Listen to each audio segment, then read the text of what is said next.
ఆషేరును పరీక్షించి చూస్తే ఆషేరు గట ఏ కొదవ లేదట, ఏ కొరత లేదట, ఆర్థిక విషయాల్లో అన్ని విషయాల్లో ఏ ఇబ్బందులు లేవట, అందరికంటే ఎక్కువ ఆశీర్వాదం పొందుకొని ఉన్నాడు.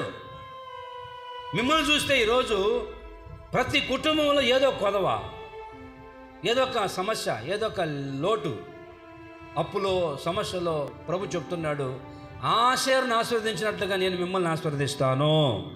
ఆమేన్. ఎందుకు ఆశీర్వదించాడు ఆషేరుని, ఆ వ్యక్తిని? ఆషేరును గూర్చి ఇతను ఆషేరు తన సహోదరులందరికంటే ఎక్కువగా ఆశీర్వదించబడును. అతడు తన సహోదరుల కంటే ఏం పొందాడు?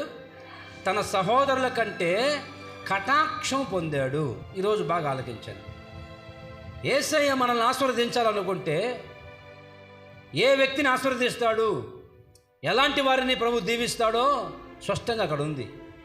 ఎందుకు ఆశీర్వదించాడు ఈ ఆషేర్ అనే వ్యక్తిని చూస్తే, ఆషేరట తన సహోదరులందరికంటే ఎక్కువగా ముందు కటాక్షం పొందుకున్నాడట. కటాక్షం అంటే దేవుని కనికరం, దేవుని దయ, దేవుని కృప, దేవుని యొక్క జాలి, దేవుని కరుణ. ఆ కనికరము, ఆ కటాక్షము, ఆ జాలి, దయ ఎవరు పొందుతారో వాళ్ళని అందరికంటే ఎక్కువ ప్రభు ఆశీర్వదిస్తాడు.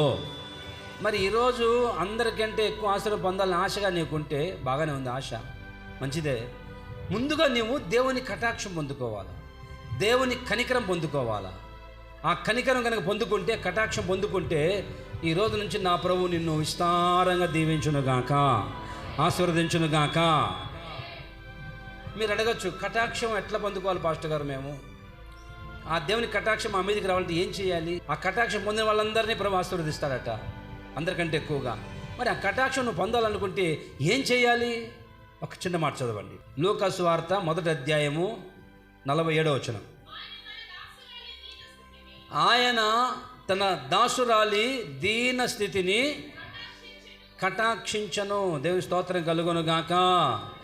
ఆయన తన దాసురాలి యొక్క దీన స్థితిని ఏం చేశాడంట?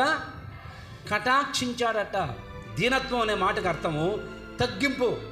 మరి కటాక్షం రావాలంటే నీలో ఏముండాలంటే ప్రభు చెప్తున్నాడు, దీనత్వం ఉండాలి. దీనత్వం అంటే తగ్గింపు. తగ్గింపు ఎవరికైతే ఉంటుందో ఆ దీనత్వము, ఆ తగ్గింపు కలిగిన వారిని నా ప్రభు కటాక్షిస్తాడట, వాళ్ళని కనికరిస్తాడట, వారి మీద నా ప్రభు దయ చూపిస్తాడట, జాలి చూపిస్తాడట, వారిని అందరికంటే ఎక్కువగా ఆశీర్వదించి తలగా ఉంచి గణపరుస్తాడట. దేవుని స్తోత్రం కలుగునుగాక. మరి ఈరోజు నా దేవుని కటాక్షం, కనికరం నీ మీదకి రావాలంటే ఒకటి బాగా ఆలకించండి. నీలో దీనత్వం ఉండాలి, అంటే తగ్గింపు ఉండాలి, వినయం ఉండాలి, విధేయత ఉండాలి, తగ్గింపు ఉండాలి. అది ఎవరికైతే ఉంటుందో తగ్గించుకున్న వాళ్ళని నా ప్రభు అంటాడు, తను తగ్గించుకున్న వాడిని ఏమవుతాడు? వాడు హెచ్చిస్తాడు నా దేవుడు.